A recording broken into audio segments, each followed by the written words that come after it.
Hi guys, happy Saturday. Galing tayo sa patulog. Busy ang weekend natin kasi 3 days tayo mag-aalaga.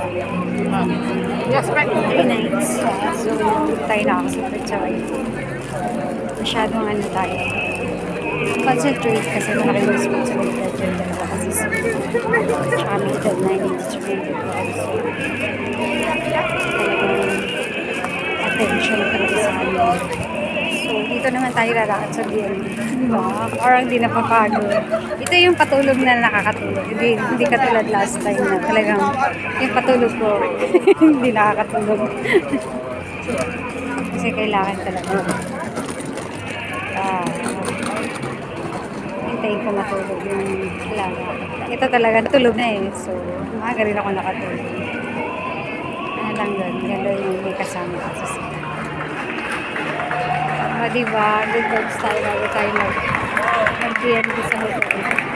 Super init. Ang daming turista. As usual, nandito tayo sa Domo ng ating Firenze. Puso na ang payong. Payong sa mga estranyeri. Dito pagka pinagpapayong ka, pinagtatawanan ka kasi hindi pwede pag umulan lang. Hindi ka tulad sa atin. Pero yung mga in-check, yan. Pero minsan pag talagang mainit, ako din gumagamit ng payong. Pero madalang. Kasi gusto ko rin umitim, char. Kasi pagka medyo morena ka dito, maganda ang photos mo. Kasi sila gumagastos talaga, nagpapainit pa sa beach. Tayo naman takot na takot magpainit. Di ba? O sige na, good vibes lang ako kasi hindi naman ako puyat, kaya lang syempre hindi rin ako masyadong nakatulog dahil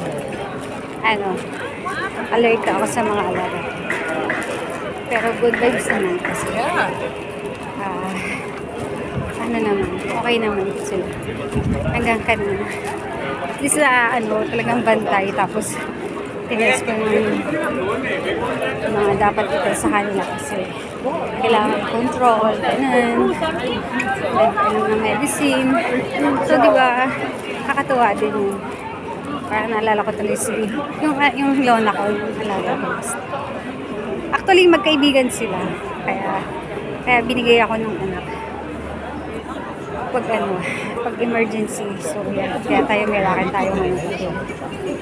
Ewan ko lang sa August kasi yung nag-aalaga magbabakasyon. Depende rin sa akin. So, basta tayo, racket. Racket pag may time. Sa good vibes lang tayo. Kahit hindi man puyat, ngarag, yan kasi ngarag. Nagdaba tayo maghatong kahapon. Punta tayo sa tulog. And then hanggang 12, kalalabas natin. And then punta naman dito, nag-lunch lang. Nag-lunch lang ng very light. So, takbo tayo dito. Kasi padating ang turista. Diba? Yung babaeng walang pahinga, char. Joke lang. Happy vibes, happy support, and happy Sunday. Tomorrow. So, ganito talaga ang life. Work. Bye guys. Happy good vibes. And happy Saturday. Bye!